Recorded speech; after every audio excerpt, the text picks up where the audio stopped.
Throughout my life, I've gotten told that I have too many hobbies, but I think that that's the point and that's what makes life so fun. So we're going to talk about that today. If you feel like you have too many hobbies, congratulations, you're living life correctly in my opinion. Today, I'm going to walk you through each of my personal creative outlets, and then I'm going to give you creative tips for each one on how you can spark creativity more with these hobbies and overall just make them more engaging. If you're new to my channel, my name is Victory. I make all kinds of different videos, things about painting a lot, but also my hobbies, my favorites, little vlogs of my life. I am a full-time artist, so if you're interested in what I have to say, keep watching, and I'm excited that you're here. So I've talked about journaling a couple times on my channel already. I'm somebody who has a larger journal ecosystem than most people. So most people that I know, at least personally, have like one journal at the most. I have 4, and I'm always looking for either more ideas for more journals because it helps me kind of stay organized, but also just like ways to make the journaling that I do work for me better and just overall, again, more engaging. So I'm gonna go through each of my 4 journals and then just give you a little tip that I use, again, just to make the creativity kind of flow a little bit better. So this is my diary. Now, normally people would just write Dear Diary and then tell the diary or journal about their day. So my tip for you would be to write to yourself in more of a fictional way, if that makes sense. So instead of writing like literally what happened that day, write a letter to your future self. Write a letter as your future self to yourself now, and kind of like what you hope that is going to look like. You can write a day that you hope to have down like a novel scene. So let's say you have a dream of traveling to a certain place one day. Write out what your day would look like when you do get to go on vacation there one day, and write it like a novel, and really like envision yourself in those moments. And just get creative. If you're somebody who doesn't like to write necessarily, then maybe journaling isn't a great hobby for you. But if you do like writing, definitely kind of exercise that muscle more and get more creative with what you're writing. And again, just letters to yourself in all kinds of capacities is just an easy way to get started with that. This is my bullet journal. My tip with bullet journals is literally just to use it as an art project every single page. So every page can look completely different. It doesn't have to be anything crazy either. It just has to be aesthetically pleasing to you. So for example, I write my calendars down. Like, I don't like to use like pre-made planners. I kind of like to make it myself. And it's, again, nothing crazy. This is just a blank one I have for May. I just make little boxes, and then I put May at the top, and then I put stickers I like. And I think it's cute. So again, this took me 20 minutes, but it was engaging to me. It made me happy. I was listening to music, and it's just an easy way for you to have maybe more to do in your journals. So if you do like to make your own planners, or again, if you have a bullet journal or a journal in general, use it as an art project and just make each page special and unique and cute to you. Now, my tip with a dream journal, this is my dream journal. I think it's so cute. And if you can hear my dog chewing on her toy, that's what that noise is in the background. My tip with a dream journal would be to turn your dreams into, again, creative writing, poems, anything. So if you have a wacky dream, you can maybe turn it into like a 3-line poem. Or if you have a wacky dream, you can turn it into a short story. You know, use those dreams and turn them into something new, or just go further in your dream journal and try to interpret those dreams. So don't just write down the dream that you had that night, also write what you might think that that means. I really need to take my own advice with this one more, because my dream journal is kind of my, like, I don't know, my saddest journal. Not like sad emotionally, but it's just like I don't use it as much. So I definitely need to take my own advice. Then finally, my junk journal. This one kind of speaks for itself. This one is just creative in and of itself. Like, you're going to have a lot of freedom with it because it's going to be yours. My tip again is just to collect things in your life. Like, this is just something I got out of a gacha, and I love the way the Tamagotchis look, so I put it in my junk journal. And just make sure that you are thinking of it in your everyday life. Like, get creative with what you're keeping for your junk journal. Some people just keep like trash or things from like coffee shops. So yeah, get creative with it. There's all kinds of different things that you can collect for your junk journal. So next, we're just really quickly going to talk about collecting trinkets. As you can see, I am somebody who is an avid trinket collector. My main tip for this would be to just get creative with how you're displaying your trinkets. Again, I could even take my own advice a little bit more here, but you can create little scenes. You can, I don't know, just like play more in your everyday life. Something that I like to do is just create like little vignettes or like little shadow boxes, things that look really nice and still look cohesive, but they're like displaying my favorite things. This right here is just kind of like a junk shelf of all of my trinkets, and I could definitely be a little bit more creative with how I'm displaying them. So that would just be my biggest tip, is kind of think about that more, and also just make sure that you are collecting things that you truly love and that spark joy. I was somebody who would just kind of keep things to keep them, like just because they're cute, but now I really try to just keep things from characters that I'm obsessed with, or things that just, again, make me very happy, because then I take one look at that shelf and I'm like my serotonin, my dopamine boosted.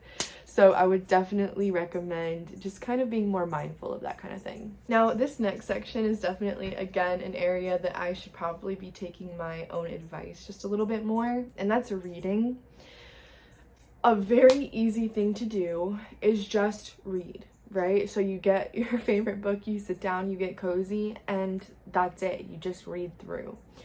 I think that there are so many different ways to make the reading hobby more engaging, and a lot of the people who do read regularly are like already on this shit, you know. But I'm gonna go ahead and just give you my tips in case you're not, because they've really changed the way reading feels for me, and again, how engaging it is as a hobby. My first tip would be to put on musical ambiance in the background that matches whatever you're reading. If you're somebody who has a hard time like paying attention, or you can't really like have distractions in the background, I would just try to put it like literally on the lowest volume possible. Sometimes my ambiance is on literally 1 on my TV, but it just adds something. It adds a visual to the room, depending on like what you're playing it on. And then it also, again, just puts you in that environment. So for example, I have Sunrise on the Reaping here, the latest Hunger Games book. And I looked up like specific Hunger Games ambiance on YouTube. There are so many really good videos that people have made that have good visuals, that have good music, that put you right in the Hunger Games. I know most people probably don't want to be there, but it's awesome.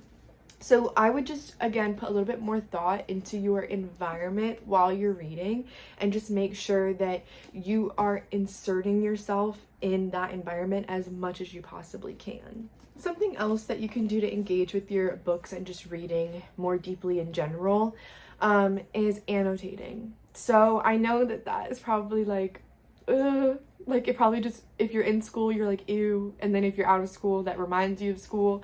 I get it. It's not the most fun thing in the world. But when you do it right, it can be really fun.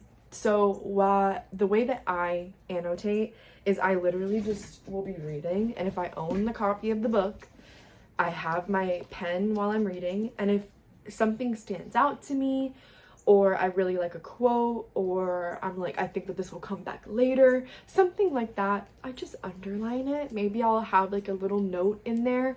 Very simple. Like, it takes me 2 seconds. I don't put much thought into it. It doesn't feel like school. It doesn't feel like I'm, like doing homework or anything. And it's very like engaging. It makes me pay more attention to the book, and also I can go back to those annotations later, and I think that that's really interesting to do as well. If I don't own the book, I will do it on sticky notes. So it's very easy to do, even if you have a library book, or if you're borrowing it from a friend. So I would definitely recommend annotating, highlighting, underlining, whatever feels right to you while you're reading. It just is fun. I like to make my copies my own. Some people might not like that. Some people like to keep their like copies of books pristine. I know some people even get 2 copies, one to like read and one to display. I don't like that. I just like to like have like lived in shit. So that's what my preference is. So if that helps you out, then that's definitely a tip that I recommend. And then really quick, I want to talk about collecting physical media, specifically music. I think that there's a couple, or really just like one way to be a little bit more engaging with that hobby. I would suggest making curated playlists if you don't already do that. So something that I like to do is create Spotify playlists, and I like to have them be for very specific moods. And then I like to have very specific like pictures for the cover art, and I like to just make it a vibe. Something I want to get more into is with physical media, like actually burning like mix CDs. I used to have a ton of them when I was little. Those are really fun. You can draw on them, you can decorate them as well. So I definitely will be getting into that soon, but I would definitely recommend just kind of like curating your playlist, making more collections of your music, and making sure that you're curating the vibe. My next topic is Pinterest, and to be honest, it's very similar to like the CDs and that kind of thing. Just curating a vibe. If you don't already use Pinterest, I would highly recommend you start. I love it. I think it's just such a good social media because it's a lot less social and it's more just you seeing pretty images or things that you like, things that you're into, the hobbies that you enjoy. And you can very much make it your own, which is something that I think a lot of other apps are lacking, honestly. I use it for a lot of things, and it's a very easy way to visually manifest what you want in your life. And that kind of sounds like woo-woo-y, but all that really means is you know what you want and you know what you want it to look like. So you visually look at it to just help yourself picture it a little bit better, and get to that goal. So I would definitely recommend Pinterest. I think it is by far it's like a hobby to me again. Like I literally will sit there and be like, it's Pinterest time. I'll put on some good music and I'll sit there and I'll do my little boards, and it's so inspiring, and I get nearly every idea that I have from Pinterest, no matter if it's for a painting, a drawing, a project, graphic design, whatever it is. Like I fuck with it. So I definitely recommend diving into it more if you haven't already done so. So we have 2 more subjects to talk about. The first one I quickly just want to talk about is painting. My biggest tip is honestly just to let go. With painting, I think some people get very caught up in the end result, which is completely understandable. And they want to be good and they want the painting to turn out good. So that's kind of all that they're focused on. If painting is something that makes you feel good, or you haven't tried it yet, I would recommend trying it and seeing if it does make you feel good. And I would really just focus on the actual act of painting rather than what the end result is going to turn out like. My dog is being so cute. That is going to be a much better creative exercise for you, and it is much better practice in my opinion. It's also more relaxing, it's more stress-free, and it's more therapeutic. So I would definitely recommend, just what I would do is I would get a piece of paper or a canvas or whatever you prefer. I would get some paints or colored pencils or literally whatever creative outlet you have that you prefer. I would put that shit in front of you and I would just start like drawing and like first maybe make an abstract painting that you know is not going to look like anything at all, and then there's literally zero stakes. And then if you get an idea from that abstract painting, or maybe you have that spark of creativity, move on and start painting. But again, make sure that you're focusing on your strokes or your hand movements or the colors that you're using, and so much less on what you think it's going to end up looking like. Do that a couple times, throw them away if you want to. Again, you don't have to like love those paintings, but really just get into the habit of living more in the moment while you're creating. And I promise you, you'll feel better about your art, and it will be more engaging for you. I promise. Okay, so finally we're going to talk about one of my favorite hobbies ever, and that is photography. So there are tons of different ways to make photography fun. Photography does not mean that you have to like have a model or a subject and go out and have this professional shoot and edit the pictures and make it look so good, right? Like, that's not what that means. I have 3 cameras here that I want to show you that are so low stakes and so fun, and make the hobby of photography 10 times more fun in my opinion. First one is just a good old digital camera. This one's waterproof. I can take it in like the ocean or a lake if I want to. Got it on eBay for like 50 bucks. I throw it in my bag. The pictures turn out really cool and really nostalgic. The next one is called a Camp Snap camera. So I bought this. It was about $100, I think, so it is a bit more on the expensive side. This camera is technically a digital camera, but it doesn't have any sort of screen. It just takes either batteries, or you can charge it, and it's quite literally just supposed to be like a a disposable camera. You're not supposed to know what you're taking. You're supposed to just look at it later. And it's overall so fun to use, and I like to take this on like camping trips, or just like anywhere that I don't want to be looking at a screen and I don't really want to care about what pictures I'm taking. I'll go ahead and bring this baby. And then finally, this is like my biggest tip, because it kind of falls into other categories of creativity as well, and it is literally this children's camera from Amazon. The really cool thing about this camera, let's see if it'll turn on. I was hoping it recharged. The really cool thing about this camera is that it prints your pictures basically instantly. So and it's on receipt paper, like not Polaroid paper. So overall, I think this camera cost like 25 bucks. It came with 3 rolls of the receipt paper, and when I do need to buy more of the paper, it's like 50 cents a roll. It is so fucking cheap. This camera is so fucking awesome because it's meant for kids, so it's pretty sturdy, and you can use the like pictures that it prints for everything. You can put it in your junk journal. You can give it to your friends on the spot, or like strangers that you take pictures of. You can put it like in your phone case. You can hang them on your wall. You can create a collage. There are like endless fucking options to what you can do with these pictures. And this camera is so fun, and people love it. They're always like, what is that, like in public? And then they end up thinking it's so cool. So what should I take a picture of to show you guys? The thing about this camera is, I'll do my like room.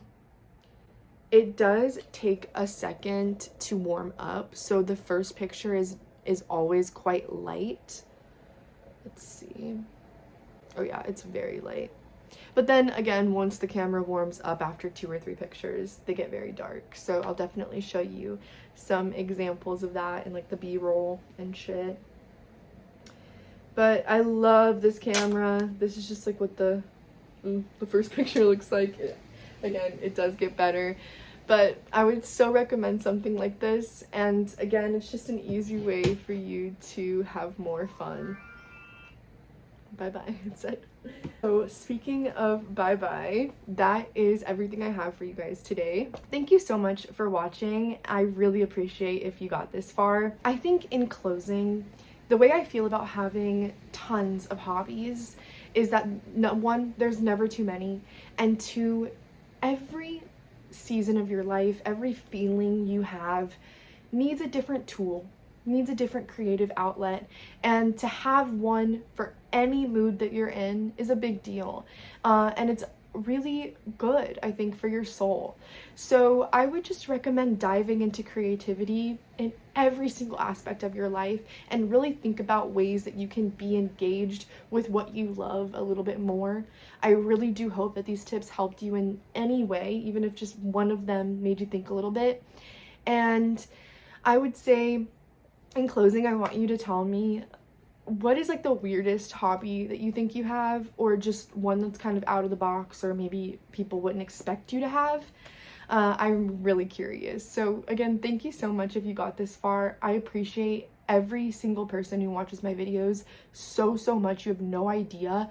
I love making them. So if you have any suggestions, please let me know down below. And I hope you have such a beautiful, wonderful rest of your day. I love you. I love you.